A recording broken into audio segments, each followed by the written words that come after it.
Hey, third grade, this is Miss Liberty with your writing lesson for today, September 9th. Today we are going to be focusing on making connections. So you might have started talking about connections with your teacher yesterday.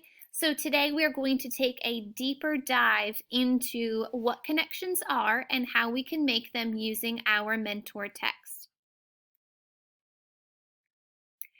So before we read, we are going to think about what a text-to-self connection is.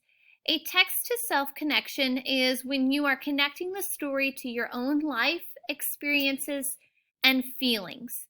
As we read through our tree named Steve today, listen for the different memories that the author describes, look at the detailed illustrations, and think about why those memories are so meaningful or special to him and his family. We are going to make connections to the memories shared by using the 4 connection stems from this chart.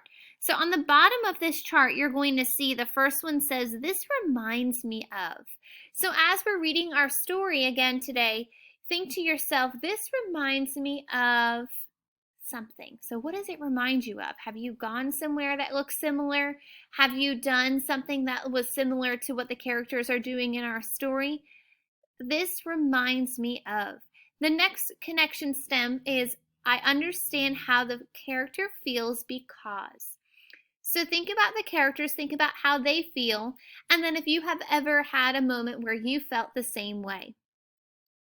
The next connection stem is, "The setting makes me think about another place." This is if you were to have a connection to the actual setting, the place where the story is taking place, where the story is occurring. And then last, our connection stem says, "I experienced this myself." So if you have had something happen in your personal life that was exactly the same as what happens to the characters in our text, that would be something you have experienced yourself. So let's take a look. We are going to use our tree named Steve, and remember this is about a father who writes a letter to his children explaining that their beloved tree has perished in a storm. The illustrations and words used help the story to really come alive, and that's going to help us make those deep connections today. So when I look at this page, I see that they sold this land and they're going to build a house on this land. So when I think about a connection to this page, I would think about a time when my family and I have sold our house. So my connection is that this reminds me of when my family moved from New York to South Carolina. We sold our house and bought a new house in South Carolina. So my connection to this page is an experience. I have had the same experience as the characters in this book. Now I want you to try. Think about a connection you can make to this page. Let's take a look at our illustrations to see what clues they can give us. I see a clothesline that is drying all of their clothes. I see a dog that has gotten into the laundry basket. I see an overflowing laundry basket. And the tire had to be moved so that the laundry can go up here. So think about a connection to this page.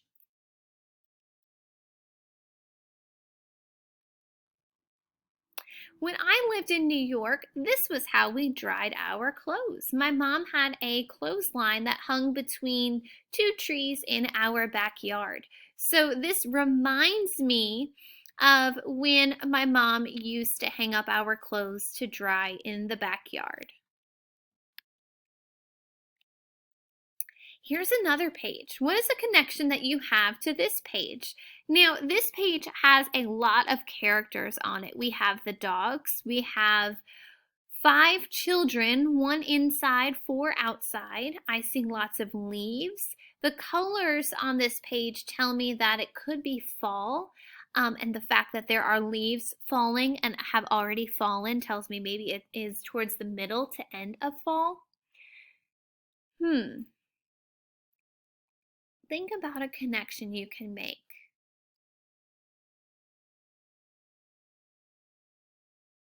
I'm going to use the characters and the setting to make my connection to this page. I can connect to the characters because my cousins and I, growing up in New York, used to play outside all the time. And I can connect to this setting because I remember running around and jumping in the big piles of leaves that my mom and dad would rake when I was little, and my brother and I had the job of jumping into the piles before we put them into big bags, just like this one seen here. What is the connection that you have to this page? Now this page is a little bit of a different emotion than what we've had. Our past emotions on the past pages have been pretty bright and cheerful and positive. Now I'm seeing something very devastating, very sad that had happened to this family. So think about a time when maybe this has happened to you and your family, or this happened to somebody in your neighborhood, or a cousin's neighborhood, or a cousin's family.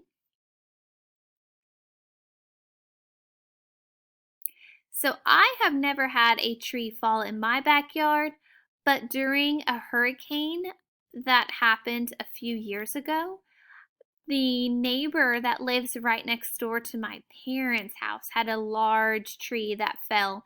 Luckily, it didn't fall on their house, but that's a connection because it reminds me of when that happened to my parents' neighbor.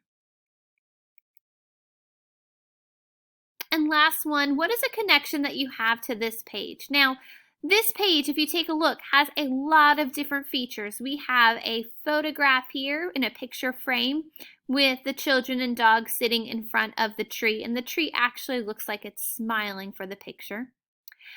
We have a photo of a dog over here. That's Kirby. And then if you look off in the distance, Kirby is looking at a tree house.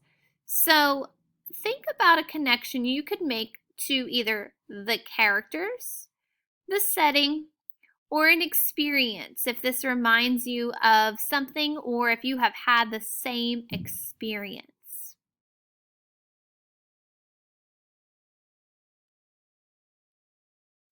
I have not had the same experience because I have not had a tree house of my own. And we have not had any trees fall. But I can connect to the characters because my parents and family members would always take lots and lots of pictures of my family and I together with all of the cousins at holidays. So I can make a connection to this photograph right here. So sometimes you're not going to make a connection to the entire page.